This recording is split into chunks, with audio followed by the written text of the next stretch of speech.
Esati përpiqet t'i afrohet sërish Esmas edhe i propozon të fillojnë nga e para, duke ftuar në kinema pas rikuperimit të Nuhut, por Esma, ende e tronditur dhe e lodhur shpirtërisht, e refuzon me qetësi, duke i thënë se nuk dëshiron një fillim të ri me të. Halili zbulon nga bashkëpunëtori i tyre se Hikmet e ka mashtruar dhe se nuk ekziston asnjë çek me shumën e madhe të parave që ajo pretendon se Tasin ja kishte firmosur. I zemëruar ai përballet me Hikmetin, por kjo e fundit ja kthen fajin atij, duke thënë se ishte Halil që i bindi të kërkonte më shumë para dhe se Tasin ndryshoi mendje në momentin e fundit. Sigur të mos mjaftonte tensioni mes tyre, Halil dhe Hikmet zbulojnë se valixha me para, që e kishin fshehur me kujdes, është të zhdukur. Të tronditur dhe në panik, ata fillojnë të fajsojnë njëri tjetrin për humbjen, duke u përplasur me akuza e dyshime. Situata bëhet edhe më e rëndë, kur kuptojnë se planet e tyre nuk mund të realizohen pa ato para. Operacionit, nuk kishte dërguar të gjithëve nga një letër. Tasin, i emocionuar, lexon letrën që i kishte shkruar posaçërisht atij. Në rreshtat plondjenj, e falenderon me gjithë zemër për dashurinë dhe kujdesin që i ka treguar, duke i rrëfyer se tek ai kishte gjetur babain që nuk e pati kurrë. Fjalët prekse të djalit e tronditin thellë Tasinin, i cili shpërthej në lot, i pushtuar nga një përzierje krenarie dhe dhimbjeje. Në letrën për një ajetin, Nuhu shkruan me ndjenja të thella mirënjohje. Ai falenderon Zotin që edhe pse ja mori një gjyshe, ai ja dhuroi një tjetër, e cila në eshtje dhe me dashuri u kujdes për të si askush tjetër. Një ajet i preket thellë nga fjalët e tij. Në letrën që Nuhu i shkruan melekut, gjysmës tjetër të shpirtit të tij, ai kërkon të kujdeset për veten dhe për nipin apo mbesën që do të vijë në jetë, duke i uruar një jetë të lumtur dhe të mbushur me dashuri. Por Melek me lot në sy për shpërit me zë të dridhur se pa të nuk mundet, se pranë ti ndihet e plotë dhe çdo moment larg ti e bën të ndihet e zbrazët.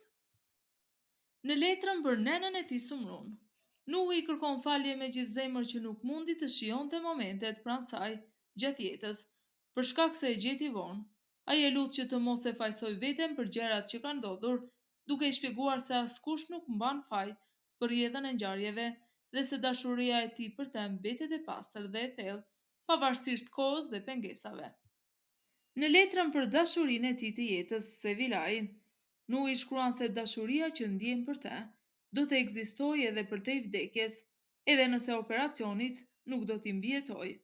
Ai shpreh ndjenjat më të thella të zemrës, duke i lënë të kuptojë se lidhja e tyre është e përjetshme dhe se ajo do të mbetet gjithmonë pjesë e shpirtit të tij, pavarësisht çdo rreziku apo humbjeje. Harika dhe Esati mendojnë se Nuhu nuk u kishte shkruar një letër, por gabohen. Ai në fjalët e tij tregon se, pavarësisht gjithçkaje, ka pritur një përqafim të ngrohtë nga të dy, si nga motra ashtu dhe nga vëllai, dhe shpresojnë që një ditë do ta përjetojë këtë afrim mes tyre. Në atë çast mjeku del dhe i njofton të gjithë se Nuhu zgjua nga operacioni dhe fal Zotit ka kaluar me sukses edhe këtë sfidë të jetës së tij. Të gjithë shpërthejnë në gëzim, të lumtur për rikuperimin dhe për forcën që tregoi Nuhu, duke ndjerë një lehtësim dhe krenari të madhe.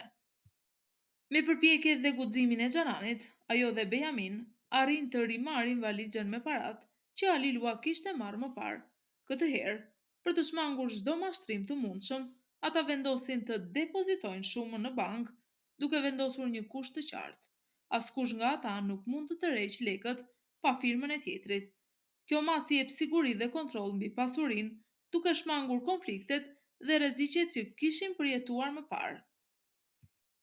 Perihan nuk ndalet dhe vazhdon të vizitoj familjen e Xhehanit, por Harika, duke nuhatur qëllimet e saj të errta, e ndalon të hyjë në shtëpinë e tyre. Nazim, duke parë këtë, beson se Harika nuk ka ndryshuar dhe ende është e vështirë për t'u afruar. Harika i kthen me qetësi që ai që do ta dojë me të vërtetë, duhet ta pranojë ashtu siç është, me gjithë karakterin dhe vendosmërinë e saj, pa u përpjekur ta ndryshojë. Tasin dhe Gjan vendosin të bëjnë një akt bamirësie, duke dhuruar sende dhe ushqime për njerëzit në nevojë. Ata e bëjnë këtë në heshtje, pa u ekspozuar dhe duke mbajtur të fshehtë, për të ruajtur thjeshtësinë dhe sinqeritetin e veprimit të tyre. Gjesti i tyre reflekton dashurinë dhe kujdesin për të tjerët, pa kërkuar asnjë shpërblim apo vlerësim. Pas kthimit të Nuhut në vilën e Tasinit, gjithë familja është e mbushur me gëzim dhe lehtësim. Ata i kërkojnë Gjianit dhe Melekut të jetojnë me ta, së bashku me Harikën, duke shprehur dëshirën për t'i pasur pranë në jetën e përditshme. Gjian dhe Melek të lumtur për ftesën dhe mikpritjen e ngrohtë, pranojnë pa hezitim, duke krijuar një ambient familjar të bashkuar dhe harmonik. Harika e lumtur që do të shkojë të jetojë pranë nënës së saj dhe në shtëpinë ku kaloi fëmijërinë, i thotë Esatit se ndoshta ai ka bërë shumë gabime dhe për këtë arsye hezituan ta ftonin për të jetuar me ta. Megjithatë, ajo thon se e do shumë dhe i premton se do ta vizitojë her pas here.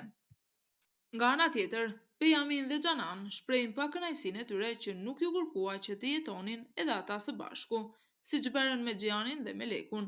Ata ndjejnë një lloj padrejtësie dhe dëshpërimi të vogël, duke qenë se dëshironin të ishin pjesë e bashkisë së ngrohtë familjare.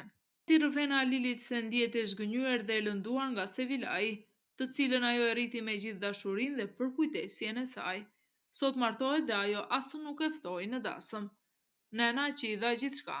Fjalët e saj janë të mbushura me trishtim dhe një ndjesi të thellë të mungesës së vlerësimit, duke treguar dhimbjen që i shkakton kjo harresë. Hikmet Tasini shpreh sumrus dëshirën e tij për një martesë madhështore mes tyre. Ajo me një ton të lehtë dhe shaka, i përgjigjet se do të presë që fëmijët e saj të martohen më parë, para se të mendojë për martesën e saj. Që të tregoj dashuri dhe mirësjellje ndaj Esmas, duke pranuar dhe respektuar si nusen e vëllait të saj Esatit. Si shenjë respekti dhe afrimiteti, ajo i dhuron Esmas një palë veth, një gest simbolik i dashurisë dhe përkujdesjes, duke shprehur pranimin dhe mbështetjen e saj në marrëdhënien e re brenda familjes. Nuhu dhe Sevilaj organizojnë një dasëm madhështore, duke ndjerë plot lumturi dhe dashuri mes tyre si çift, të rrethuar nga familjarët dhe miqtë e tyre. Por ndërkohë Hikmeti e paditur dhe përfshirë nga zemërimi shkon në ceremoni dhe i kritikon ata, duke u fokusuar tek ajo që e sheh si zhvlerësim i rolit të nënait. Prania dhe fjalët e saj tensionojnë momentin, duke sjellë një kontrastë sikur të mos Hikmeti me lekë të çiftit dhe konfliktit familjar. Sikur të mos mjaftonte tensioni nga Hikmeti, Melek e gjen veten përballë Xhihanit dhe ndjejnë xhelozie të fshehtë. Kjo përplasje e ndjenjave rrit intrigën dhe tensionin mes personazheve, duke lënë pritshmëri për episodin final. Kjo ishte përmbledhja e episodit të dashur shikues. Shihemi nesër për episodin final të kësaj telenovele turke, ku do të zbulojmë fatin e të gjithë personazheve dhe kulmin e ngjarjeve dramatike.